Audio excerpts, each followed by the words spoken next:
साथियों, कई लोगों के फोन आते हैं कि विषम परिस्थितियों के कारण, आर्थिक हालातों के चलते या फिर लोन के दलदल में फंस जाने के बाद जब व्यक्ति को अपने सिविल स्कोर की चिंता खाई जाती है और उसे लोन भी रीपे करने हैं, लेकिन स्थिति ऐसी है कि उसके पास खुद का घर चलाने के लिए पैसा नहीं है, उसकी मासिक आमदनी से ईएमआई कई गुना ज्यादा हो जाती है। ऐसी स्थिति में इंसान सोशल मीडिया पे जाता है और लोन डिफॉल्ट से संबंधित वीडियो देखता है और जो नंबर मिला उस नंबर पे फोन करके अपनी समस्याओं को वो साझा करते हैं। अब बात यह है कि वह व्यक्ति लोन भरना भी चाहता है और स्थिति यह है कि उसके पास पैसा भी नहीं है, उसके पास कोई चल अचल संपत्ति नहीं है कि जिसको बेचकर जिसका वह लोन का सेटलमेंट कर पाए, निस्तारण कर पाए। लेकिन फिर भी वो चाहता है कि जिसका लिया है उसको देना है। और कहते हैं कि जब कोई व्यक्ति ऐसा सोचता है कि जिसका लिया है उसका देना है तो रास्ते भी निकलते हैं, और ये रास्ते निकालती है स्वयं बैंकिंग यानी कि एनबीएफसी कंपनियां। लेकिन वो वास्ते किस रूप से निकलते हैं यह सोचना भी लाजमी है। साथियों, जब कोई व्यक्ति लोन के दलदल में फंस जाता है तो लोन के दलदल में यूं ही नहीं फंसता है, वह पर्याप्त हाथ पैर मारता है, वह कोशिश करता है कि उसके लोन की एक ईएमआई बाउंस ना हो, उसे किसी रिकवरी एजेंट का फोन नहीं आए, कोई उसके घर पर आकर बदसलूकी नहीं करे, और यहां तक कि कई लोग तो ये भी नहीं चाहते हैं कि उनके घर वालों को ये मालूम पड़े कि वो लोन डिफॉल्टर हो चुके हैं या उनके ऊपर मल्टीपल लोन हो चुके हैं।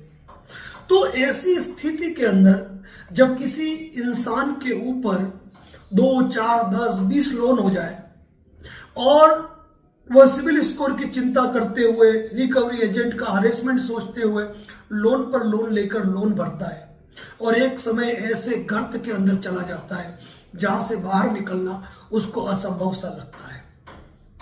लेकिन उसकी मंशा नेक है, वह कंपनियों को पैसा देना चाहता है, जो लिया है वो देना है, लेकिन दे तो दे कहां से, क्योंकि उसके पास तो कोई फंड ही नहीं है। अब ऐसी स्थिति के अंदर जब आपके ऊपर लाखों रुपए का कर्ज हो चुका है, आपके पास कोई चल अचल संपत्ति नहीं है कि जिसको बेचकर आप लोन का निपटारा कर पाए, आपके ऊपर 10, 15, 20 एनबीएफसी कंपनी का कर्जा चढ़ चुका है और अब आपको लग चुका है कि अब अगले महीने से मैं लोन नहीं भर पाऊंगा, मैं डिफॉल्ट हो जाऊंगा, या जो डिफॉल्ट हो चुके हैं वो भी। आज का वीडियो उनके लिए है कि वास्तव में वो पैसा देना चाहते हैं लेकिन उनके पास पैसा नहीं है, लेकिन वो देने की नीयत रखते हैं। ऐसी स्थिति में एक प्रायर नोटिस और एक इंटीमेशन लेटर और लोन का खुद ब खुद सेटलमेंट। कारण क्या है? कारण यह है कि आप किन परिस्थितियों में हो। आप क्या करते हो कि जब भी किसी रिकवरी एजेंट की आपके घर पे विजिट होती है, अब आप उसको कोविड से लेकर, नोटबंदी से लेकर, जीएसटी से लेकर अब तक की कहानी सुनाने लग जाते हैं, जिसको उस कहानी से कोई मतलब नहीं है। आपकी कहानी ऊपर पहुंच ही नहीं रही है। अब आपको रिकवरी के कॉल्स आते हैं, तो वो रिकवरी कॉल्स डिपार्टमेंट है, वो आपकी बात सुनेगा, जी सर, हाँ sir, yes sir, no sir, बस यही चीजें चलती रहेगी। बस उनका काम एक ही है कि वो आपको कहेंगे किसी तरह आप एक ईएमआई भर दो, बाकी हम आगे देखते हैं। और उन्होंने आपसे एक ईएमआई भरवा दी, बात खत्म। लेकिन आप कई बार सोचते हो कि हम मेल पे मेल करते रहे, और कई लोग कई एडवोकेट्स के पास भी जाते हैं तो वो भी उन्हें कहते हैं देखो इस मैटर में कुछ नहीं हो सकता है, आप तो मेल करो। अरे भाई, मेल करने से ही समस्याओं का समाधान होता ना, तो दुनिया में हर व्यक्ति मेल ही खेलता। अब ऐसी स्थिति में जब आपको लग चुका है कि लोन डिफॉल्ट हो चुका है, लोन भरने की कोई स्थिति बची नहीं है, ऐसी स्थिति में आपको एक अनुभवी एक्सपर्ट एडवोकेट की राय लेकर आपको कंपनी को एक प्रायर नोटिस भेजना चाहिए, चाहे आपका लोन डिफॉल्ट हो चुका है या होने वाला है। उस डिफॉल्ट लोन के बारे में आप अपनी डिटेल जानकारी लिखें। आपने ऑनलाइन लोन लिया है तो एनबीएफसी कंपनी के रजिस्टर्ड ऑफिस, कॉर्पोरेट ऑफिस, और यदि आपने ऑफलाइन लोन लिया है तो ब्रांच ऑफिस को भी उस लेटर की कॉपी भेजें। जो आप रजिस्टर्ड प्रायर नोटिस भेजते हैं 1, 2, 3 करके तीनों ही बैंक्स का मतलब उस बैंक का corporate office, registered office, registered office, corporate office और ब्रांच ऑफिस का नाम आ जाएगा, उनके नाम पते आ जाएंगे। आपकी तरफ से नोटिस जाएगा जिसमें आप loan account number, loan amount, EMI, credit card की डिटेल और आपकी जो भी फाइनेंशियल कंडीशन, आपके जो भी इश्यूज चल रहे हैं, आप उसको उसमें क्लियरली लिखें कि आखिर किन कारणों से आप उनके एक सम्मानित ग्राहक रहते हुए भी अब आप डिफॉल्ट की श्रेणी में जा रहे हैं, और उनसे आपके लोन कंडीशन के आधार पर आप लोन मोरेटोरियम, लोन रिस्ट्रक्चर या जो भी रिलीफ आप चाहते हैं उस संदर्भ का आप नोटिस भेजें। मैं ये भी कहता हूं कि आपके नोटिस का एनबीएफसी द्वारा एक ही प्रत्युत्तर आएगा कि हमारे पास ये सुविधा उपलब्ध नहीं है। उनके मात्र कह देने से कुछ भी नहीं हो जाता है। आपने प्रायर नोटिस दिया, आपका लोन डिफॉल्ट हो गया, आपके पास चक्कर काटने शुरू हो गए रिकवरी एजेंट्स। अब आपके पास इंटीमेशन लेटर है जिसमें कि क्लियरली ये चीज मेंशन की है कि आपने कंपनी के registered office, corporate office, branch office को एक रजिस्टर्ड नोटिस दिया हुआ है, उसका जवाब आना बाकी है, जवाब बाकी है, या उसके बारे में कॉग्निजेंस लेना है। कहने का मतलब ये है कि रिकवरी एजेंट को आपने लेटर पकड़ा दिया, इंटीमेशन लेटर, ध्यान रखें वो नोटिस नहीं है, इंटीमेशन लेटर है जो अलग से बनता है। रिकवरी एजेंट को टारगेट होता है कि यदि वह आपके घर आया ना तो वो कुछ लेके जाए, कुछ वसूली करके जाए, वह अपने अधिकारियों को जाकर जवाब दे सके, इसके लिए जरूरी है इंटीमेशन लेटर।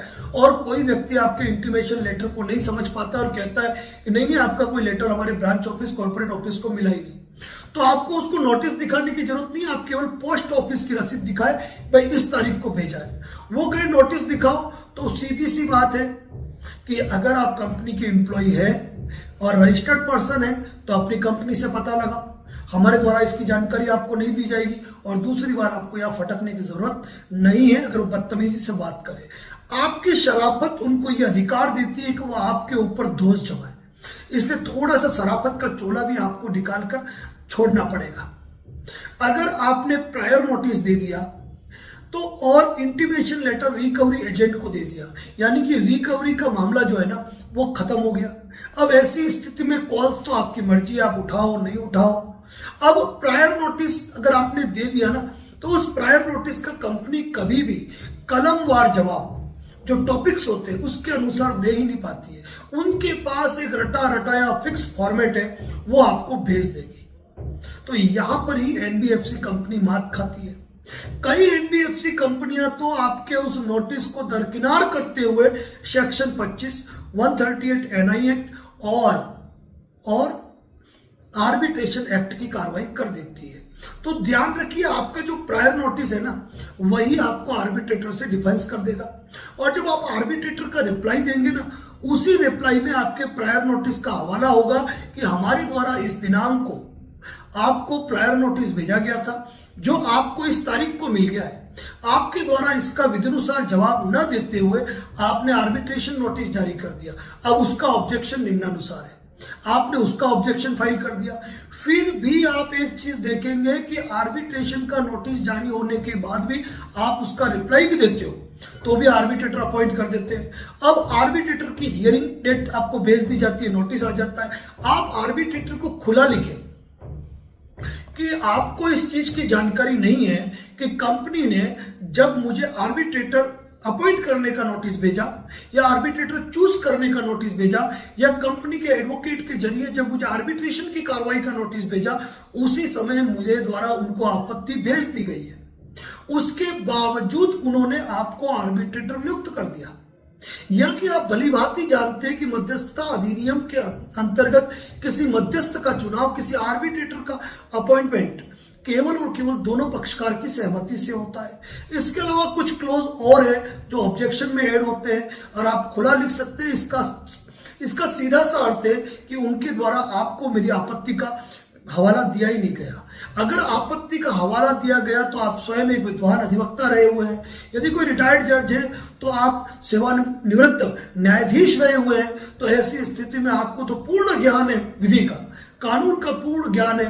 तो आप कानून की अवहेलना करके तो फिर आप आर्बिट्रेटर रह ही नहीं सकते हैं और अवार्ड पारित कर ही नहीं सकते हैं। और यदि कोई ऐसा अवार्ड आप पास कर भी देते हैं तो वह एग्जीक्यूट हो भी नहीं पाएगा हमारी जिला न्यायालय या हमारे सिविल न्यायालय में आकर। तो साथियों, जो प्रायर नोटिस है ना, इस प्रायर नोटिस की भूमिका न केवल रिकवरी एजेंट्स के लिए रहेगी अपितु रिकवरी कॉल्स के लिए भी रहेगी। इसके अलावा सेक्शन 25 के लिए भी रहेगी, 130 NI एक्ट के लिए भी रहेगी। कंपनी जब आर्बिट्रेशन का नोटिस भेजती है उसके लिए भी रहेगी। और इसके अलावा जब आर्बिट्रेशन अपॉइंट करने से पहले आर्बिट्रेटर चूज करने का जो नोटिस दिया जाता है उसमें भी उसकी भूमिका रहेगी।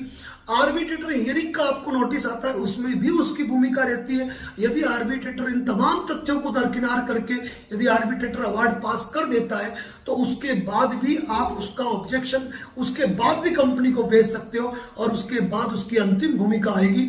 यदि आर्बिट्रेटर अवार्ड को गलत तरीके से कंपनी एग्जीक्यूट करने के लिए आपके जिला न्यायालय में लाती है तो वहां उन दस्तावेजों को जब पेश करेंगे ना तो आर्बिट्रेटर अवार्ड एग्जीक्यूट ही नहीं हो पाएगा। इसीलिए मैं आपको कह रहा हूं, एक प्रायर नोटिस यदि आप भेजते हो तो उस प्रायर नोटिस के बेस पर, एक इंटीमेशन लेटर के बेस पर, नोटिस के रिप्लाई, आर्बिट्रेशन के रिप्लाई के बेस पर आप ये मान के चलना 2 से 3 माह के अंदर आपका लोन सेटलमेंट हो जाएगा।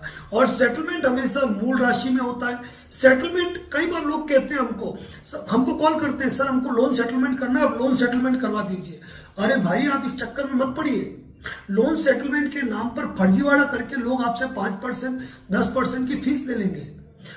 कभी भी लोन सेटलमेंट के लिए आप ऑफर नहीं करेंगे, बैंक खुद आपको ऑफर करेगी। जब बैंक को लगता है कि व्यक्ति का प्रायर नोटिस आ गया, रिकवरी का मैटर फेल हो गया, सेक्शन 25 में एक EMI का केस कर सकते हैं लेकिन वो लंबा चलता है, 138 NI एक्ट में केस करने के लिए चेक नहीं है, आर्बिट्रेशन की कार्रवाई पे ऑब्जेक्शन आ गया तो रिकवरी का अधिकार बचा क्या।